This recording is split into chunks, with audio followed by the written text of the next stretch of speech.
Pada bagian 1 post revenue, auditor diminta untuk mengaudit revenue cycle klien yang bergerak di bidang konveksi yang menjual tas dan baju, di mana pada saat dilakukan analytical procedure, ditemukan bahwa peningkatan drastis pada sales quantity sebesar 29% dan sales revenue yang mencapai hingga 50%. Karena tidak diketahui rincian harga baju dan tas, maka kami asumsikan bahwa kedua harga item tersebut adalah sama. Berikut ini adalah working paper untuk back revenue.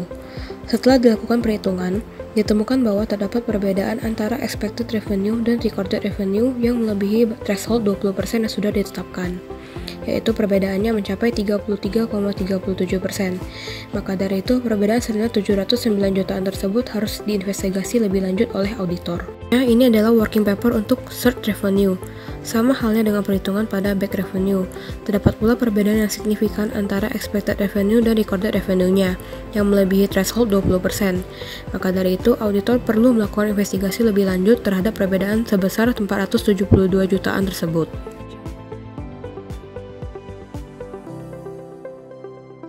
Pada bagian 2, post non-current asset, auditor diminta untuk mengaudit net book value dari akun PPE klien, yaitu Kingston Manufacturing Company.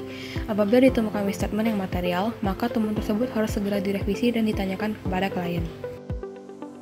Berikut ini adalah laporan pergerakan fixed asset yang disajikan oleh klien per 31 Desember 2017 yang belum diaudit.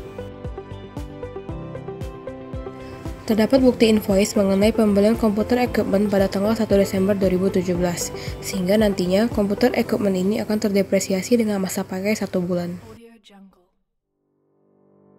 Pada saat dilakukan recalculation oleh auditor, ditemukan satu item yaitu komputer equipment yang perhitungan materialitasnya melebihi threshold, sehingga dapat dianggap terjadi material misstatement dan dibutuhkan investigasi lebih lanjut mengenai item tersebut.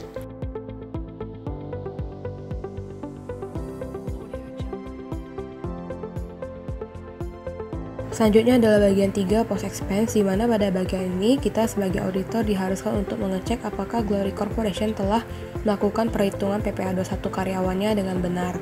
Apabila terjadi kesalahan, maka kita sebagai auditor harus melaporkan kepada klien untuk melakukan perbaikan.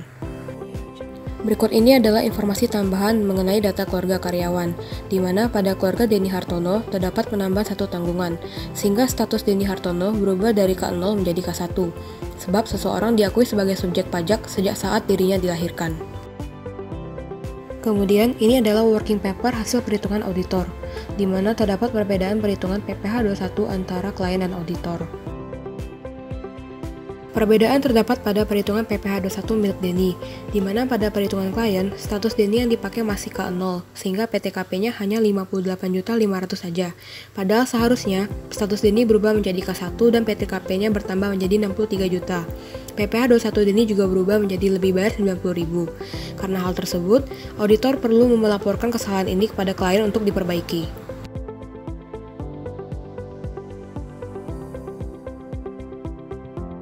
Pos 4, Audit Account Receivable.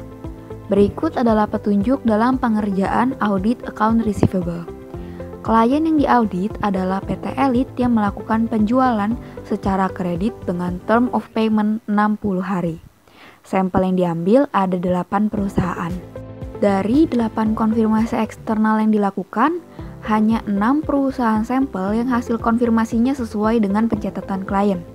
Tracking Running menyatakan bahwa ada perbedaan pencatatan piutang sebesar Rp9.648. Selain itu, ada 1 perusahaan sampel yang tidak menjawab konfirmasi, yaitu Top One. Berikut adalah balasan dari Tracking Running. Mereka menyatakan bahwa piutang yang dicatat oleh klien seharusnya Rp209.133. Setelah kami investigasi, ternyata transaksi Tracking Running ada yang tidak tercatat karena mati listrik, sehingga sistem PT Elite tidak dapat mencatat transaksi piutang Tracking Running pada tanggal 28 Desember 2017. Karena Top One tidak menjawab permintaan konfirmasi dari kami melakukan prosedur alternatif dengan memeriksa invoice transaksi Top One. Ternyata, Top One telah melakukan pelunasan pada bulan Januari dan bulan Februari pada tahun 2018, yang berarti sudah lewat dari 31 Desember 2017. Kami juga telah memeriksa bukti slip deposit bank dari Top One kepada PT Elite. Dan Top One telah melunasi hutang mereka kepada PT Elite dengan 3 kali pembayaran melalui bank ICBC.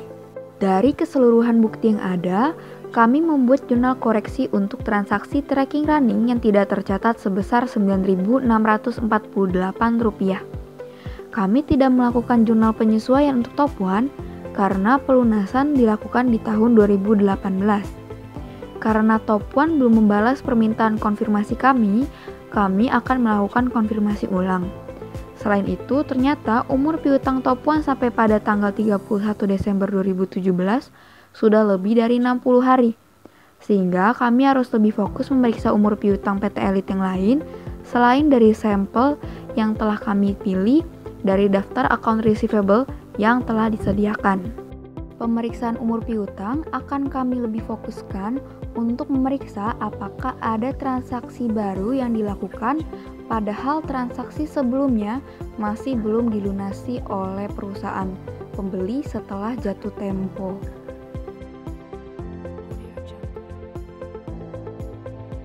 Pada pos 5 ini, kita akan melakukan audit terhadap akun current liabilities untuk klien kita PT Rito yang akan tutup buku per 31 Desember 2018.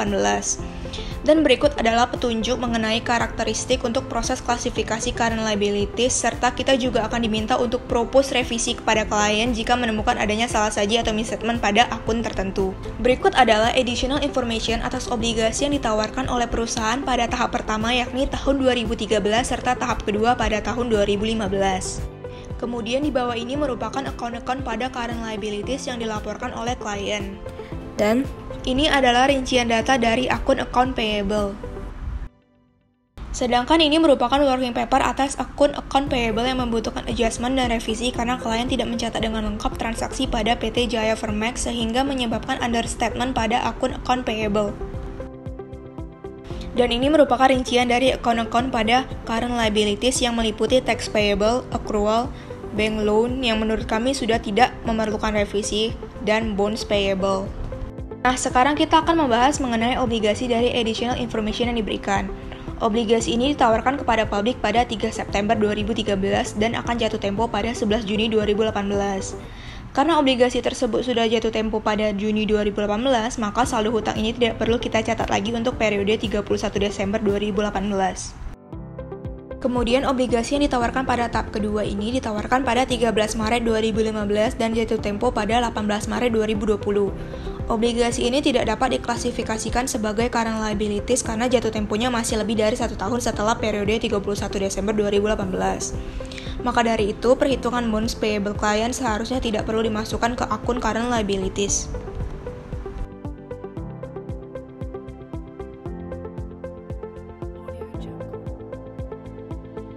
Berikut adalah rincian akun pada current liabilities setelah dilakukan revisi dan ditemukannya salah saji pada akun-akun tertentu.